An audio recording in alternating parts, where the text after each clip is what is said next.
बांगलादेशमधील हिंदूंवर होणाऱ्या अत्याचाराविरोधात आणि स्वामी चिन्मय कृष्णदास महाराजांच्या सुटकेसाठी राज्यभरात आंदोलन करण्यात येत आहे। याच मागणीसाठी कोल्हापुरात सकल हिंदू समाज आक्रमक झालाय।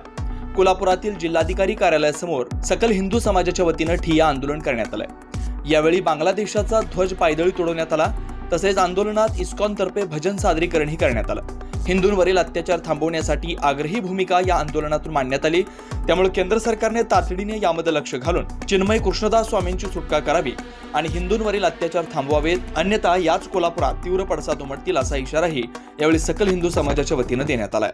आज कोल्हापुरात सकल हिंदू समाज यांच्या मार्फत बांगलादेश येथे जे हिंदूंवर अत्याचार होत आहेत या विरोधात धरणे आंदोलनाचं आयोजन केलेलं आहे।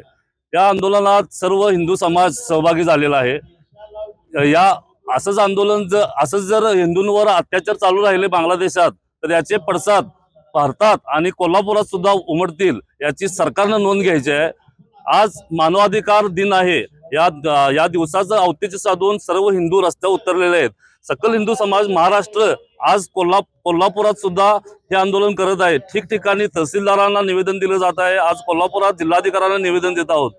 जर हिंदूंवरचे हल्ले बंद झाले नाहीत बांगलादेशात तर आम्ही भारत देशात महाराष्ट्रात आणि कोल्हापुरात उग्र आंदोलन करणार आहोत। याची नोंद सरकारने घ्यावी।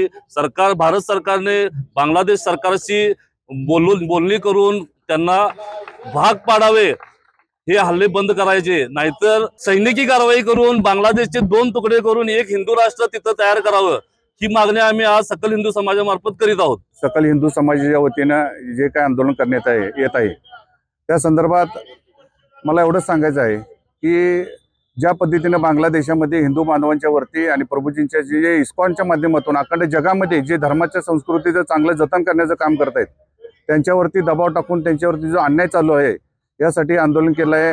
मला एवढंच सरकारला विनंती करायची आहे की ज्या पद्धतीनं पाकिस्तानमध्ये सर्जिकल स्ट्राईक केला त्याच पद्धतीनं आता बांगलादेशावर करावा।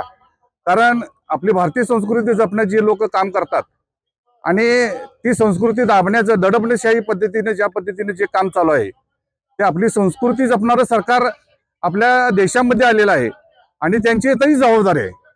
कारण बघितलं ज्या पद्धतीनं लोकसभेच्या वेळी आणि परवा झालेल्या विधानसभेच्या वेळी जो समाज एका फतव्याच्या माध्यमातून आपल्या देशामध्ये राहून पाकिस्तानचा फतवा स्वीकारतो त्यांना इंडियामध्ये भारतामध्ये राहण्याचा अधिकार नाही आणि इंडिया आघाडीचं जे सरकार त्यांच्या पाठीमागे आहे त्यांची पण आता ते लोकसभेमध्ये नेस्तनाबूत झालं आहे। पण मताच्या राजकारणासाठी जे काय चालू आहे ते आता बंद झालं पाहिजे आणि हिंदू संस्कृती जपणाऱ्या या आमच्या सर्व गुरुजींचं संरक्षण करावं व आणि नेत्यांच्या पाठीमागचं असलेलं झेडप्रत सुरक्षा काढावी आणि जी संस्कृती जपतात लोक आपली त्यांना झेडप्रत सुरक्षा द्यावी आणि त्यांच्यावर अन्याय होत असेल तर बदलापूर ठिकाणी ज्या ठिकाणी बदलापूरमध्ये जसा एनकाउंटर केला त्या पद्धतीनं आपल्या गुरुजींच्यावर होणाऱ्या अत्याचार करणाऱ्या लोकांचा एनकाउंटर करावा एवढी या माध्यमातून आम्हाला सरकारला विनंती आहे। अशाच ताज्या अपडेटसाठी महासत्ता न्यूजला सबस्क्राइब करा।